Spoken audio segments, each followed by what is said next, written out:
What's up guys, it's Topsy and welcome back to the channel. So today we're going to be discussing one of the characters from my custom SpeedDuel set, Duel of Fortune Cup, a custom set based around the Fortune Cup arc from the Yu-Gi-Oh 5'Ds anime. Before we do begin, I did want to go and mention real quick that I did already make an entire video talking about everything you should know before going ahead and watching this series. It's not necessary, but it gives you a lot of context as to what decisions I ended up making for each of the characters for this set. So if you're interested in checking that out, it will be linked in the description below. Also, before we do begin, I did want to go ahead and mention real quick that these videos do take quite a bit of time to go ahead and produce, so I would really appreciate if you could leave a like and subscribe to show your support for the channel. But with all that being said, let's dive right in. Today we are finally getting to Sayer, and honestly, I'm not gonna lie, Sayer was a really interesting character to work with just for the very fact that the psychic type is so robust with different type of cards you can add into a strategy that you could realistically build him like 5 different decks. Like, there's so many options for him. But nevertheless, I tried keeping things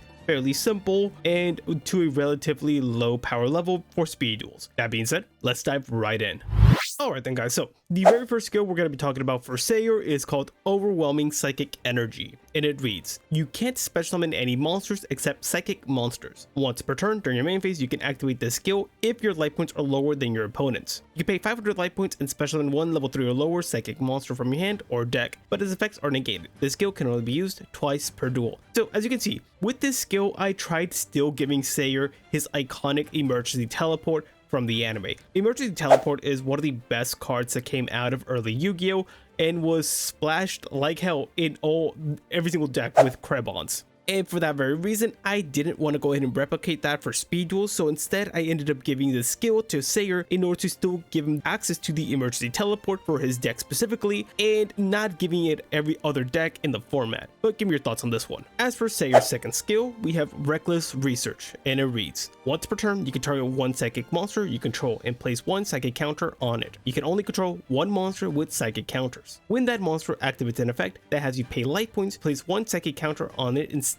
When that monster leaves the field, you take 500 damage for each psychic counter on it. This is essentially supposed to replace the field spell Psychic Research Lab. I believe that's the name of it if I'm not mistaken. And the only reason we have this skill instead of that field spell is for the very reason that I believe that field spell alongside, I believe his name was like Mind Master, I forget, it's a level 1 psychic tuner. They had endless loops that they could end up using, and again, I just don't want to run the risk of having these kind of loops be active in speed duel whatsoever, and instead I kind of wanted to go ahead and still have these effects be available for the strategy without actually breaking speed duels. So I thought this was a really fair way of going ahead and incorporating that into the game. Well, give me your thoughts. I was actually pretty fond of the way these two skills ended up coming out.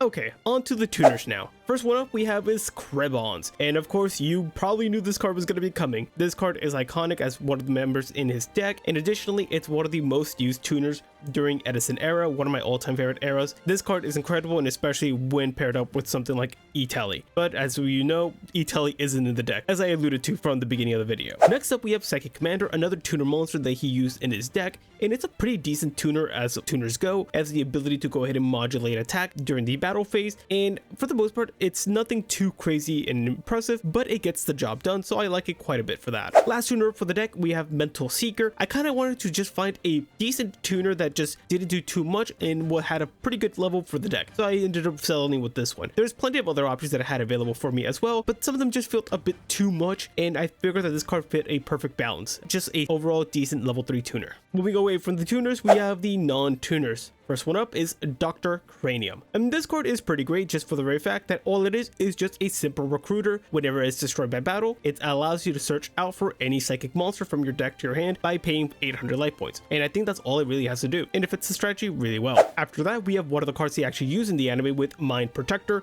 This card is great just because it has a massive defensive stat, and it prevents your opponent from attacking with any other monster that doesn't have 2k or more attack. And that's going to be really useful to keep your monsters around to set up your synchro plays. So I like this card for that very reason. Next up we have Grapple Blocker, another card that looks like it would fit perfectly in Sayer's deck. This card's another very defensive card like Mind Protector that's going to allow you to set up synchro plays later on. Additionally, it has a pseudo floodgate effect by targeting an opponent's monster and preventing that monster from being able to attack or be tributed, which can come up, but don't expect it to come up crazy often. After that we have Telekinetic Shocker, one of the cards that is in Sayer's deck, and again it's just your run-of-the-mill single psychic monster. It does have a really cool effect where it allows you to protect a psychic monster by paying 500 life points and treating this card instead. It can come up when you're trying to protect like a synchro maybe, but for the most part I don't think you're going to be really utilizing that effect, but nevertheless a cool card. After that we have Power Injector, another card that just oozes like it belongs in Sayer's deck. I like this card a lot just for the very fact that it gives your psychic monsters a very nice power boost, which is a really cool little effect this card has. Next up we have Silent Psychic Wizard. I like this card a lot. Not only is it a large normal summonable monster that the deck really needs, but additionally it gives you a very weird revival effect by on summon allowing you to banish a psychic monster in the graveyard, and when this card is sent from the field to the graveyard it allows you to special summon that monster you banished. And that's a really cool way of maybe like targeting like a synchro in the grave, having this card leave for another synchro play, maybe your opponent deals with it and then bring it back. I like it a lot, very versatile, and it fits the deck really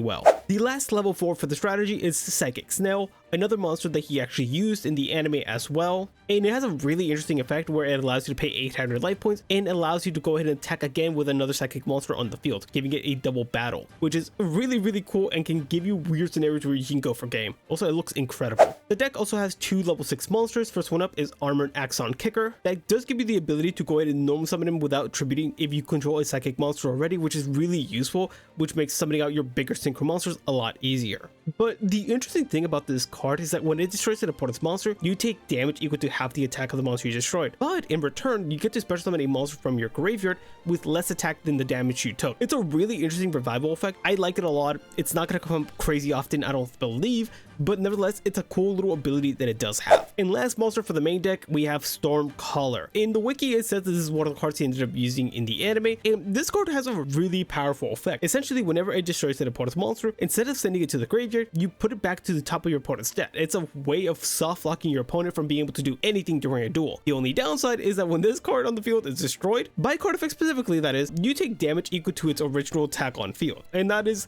a good amount of damage. It's really interesting the way it's balanced, and that burn damage is definitely something you have to keep an eye out for. Now that we're done with all the monsters, let's move on to the spell and trap cards. Starting off with Psychokinesis. This card's another card that he ended up using in the anime, and it's really powerful, giving you the ability to destroy a card on the field if you control a psychic monster at the cost of 1000 life points. This card is going to be essentially the Cosmic Cyclone of the deck, but for everything. Really powerful card. Next up, we have some equipped spells with Premature Burial. This is going to be, well, you already know this card exists in SpeedDuels. He used it in the anime, so it was a perfect fit for this deck. Just a really good card overall in Synchro era. On that same note, Psychic Sword is the other equipped spell that he ended up using in the anime as well, giving you the ability to go ahead and boosting it up by the difference in life points between you and your opponent. Because the deck does play a lot of life points for a lot of effects, there is a good chance your monster is going to get a very sizable boost off of this. However, the boost does max out at 2k life points, so do keep that in mind. Moving away from the equipped spells, we move on to the continuous spells. First one up is Teleport. This card is really good, giving you the ability to go ahead and cheat out certain psychic monsters, and essentially what it does is says that if only your opponent controls a monster, you're allowed to special summon one psychic monster from your hand, creating all of them essentially into Cyber Dragon, which I like that quite a bit. The last continuous spell card for the deck is Psi-Station, and this card I think is one of my personal favorites in this whole strategy. This card has the effect that whenever a psychic monster is normal summoned specifically, you can pay 500 life points and increase its level by 1 and then its attack by 300. And the reason I like this effect so much is for the very fact that it gives you the ability to go ahead and modulate levels of your monsters to make synchro summoning a lot easier, give you access to certain levels you wouldn't have originally, and I think that's really cool. Alright then, finally we have the trap cards. First one up, we have Psychic Overload. What this card does, it allows you to target 3 psychic monsters in the graveyard, shuffle them onto the deck, and then draw 2 cards. This is a really good way of giving the deck longevity and a way to recycle all those monsters that you need, like specifically your tuners. After that, we have Battle Teleportation, one of the cards that you actually utilize in the anime as well, which has the effect that if you control exactly one psychic monster and nothing else, you can target with that monster to attack directly that turn. And that's a really powerful effect. However, that monster is then given to your opponent at the end of the battle phase. I like it a lot for that very reason. The condition is fairly difficult to go ahead and fulfill, so this is like a all or nothing kind of card.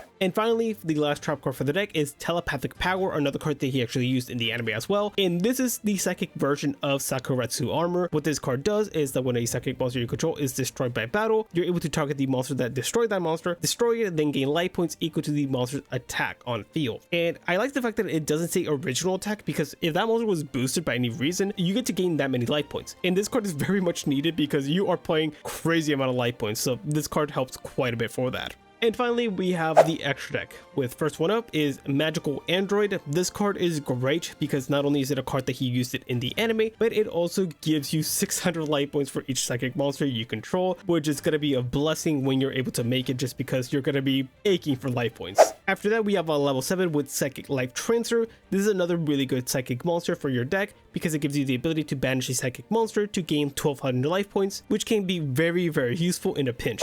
Last card up in the deck is Thought Ruler Archfiend, his boss monster. Essentially, think of it as his version of the Signer Dragons. This card is so cool. It's one of my personal favorite synchro monsters. I love this card a lot. And this card is very, very powerful. A card that saw a lot of play during early synchro era. What this card does, it has the ability that whenever it destroys an opponent's monster by battle, you gain life points equal to the original attack of that monster. And additionally, if your opponent activates a spell trap card that targets specifically one psychic monster, you can pay 1000 life points and negate the activation and destroy that card. So it also gives you a pseudo protection effect for your psychic monsters. It's not a crazy powerful effect, but it's definitely an effect that will come up fairly often because quite a few cards do target. But give me your thoughts. Alright then, and here we have Sayer's deck laid out so you can get the visual of it. As usual guys, everything else is going to be listed in the description below, from the deck list listed out completely if you want to copy and paste it, to the skills as well. And if you want any of the high resolution images to go ahead and recreate these skills for yourself, then they'll be available in both my Twitter or my Discord. Both links are going to be in the description below as well. With that being said guys, I'd love to hear all your thoughts on Sayer's deck. I think it's a pretty good rendition of what his deck would look like in Speed Duels, but as usual, I love hearing all your guys' thoughts.